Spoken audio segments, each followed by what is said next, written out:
L'exploitation infantile, qu'en est-il? Le travail des enfants est défini comme l'usage et la participation illégale de personnes mineures dans une activité économique quelconque, à un poste qui est généralement destiné à une personne adulte. En général, on retrouve ce genre de pratique dans des pays à faible développement où le revenu par citoyen est extrêmement bas et où chaque chance d'avoir un peu de sous dans la poche est prise en compte. C'est la raison pour laquelle, en Amérique latine, en Asie ou bien en Afrique, des parents envoient leurs enfants travailler pour subvenir aux besoins familiaux, même si pour la plupart du temps finissent par ne pas être payés ou sous-payés. Pour comprendre l'ampleur de l'enjeu, il est important de savoir que selon l'Organisation internationale du travail, une enquête effectuée en 2006 chiffrait à 218 millions d'enfants âgés de 5 à 17 ans, soit 13,8% des enfants de cet âge, étaient dits occupés économiquement, au moins 1 heure au cours de la semaine. Parmi eux, 152 millions, soit 9,6%, travaillent, ce qui signifie que leurs activités vont à l'encontre des normes internationales. On précise que 4,3 millions d'enfants sont assujettis à du travail forcé. Par exemple, servitude pour dette, prostitution, enfants soldats et plus encore, dont 300 000 parmi eux par les autorités de l'État. Même si plusieurs mouvements ont été mis à l'œuvre pour réduire le nombre d'enfants illégalement placés sur le marché du travail, il reste quand même un enjeu majeur, car ce sont des entreprises comme Nike, entre autres, qui manquent à leurs obligations en termes de responsabilité sociale. Du point de vue de la RSE, la vision restreinte de Friedman serait la perspective qui expliquerait le mieux les causes de l'exploitation infantile. Car les grandes entreprises qui font appel à ce type de main-d'œuvre, provenant de pays pauvres ou en développement, veulent réduire de façon drastique leurs coûts d'exploitation, pour ainsi maximiser leurs profits. La vision de Friedman consiste essentiellement à faire du profit ainsi qu'à garder les actionnaires heureux. Cette perspective stipule aussi que les entreprises ne se soucient pas des risques à long terme qu'auront leurs activités sur les enfants et leurs familles. C'est pour cela qu'ils manquent à leurs obligations quant à la responsabilité sociale face à l'exploitation infantile en milieu de travail. Sur les hauteurs, le propriétaire de la mine connaît la loi.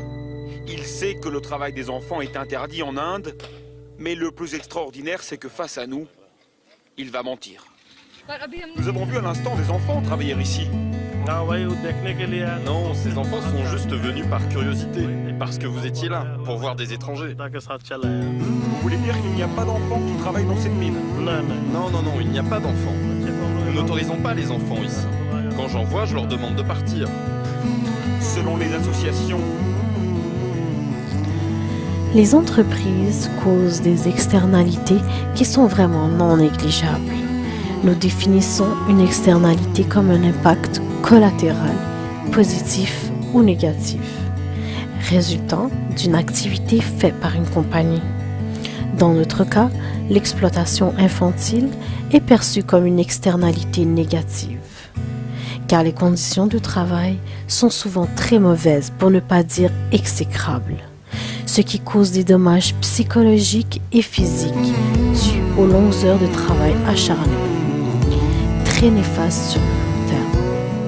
Et comme vu plus tôt, avec la vision restreinte, les compagnies ne s'occupent pas des conséquences à long terme, puisque ces enfants ne reçoivent ni de compensation de leur employeur pour les dommages causés.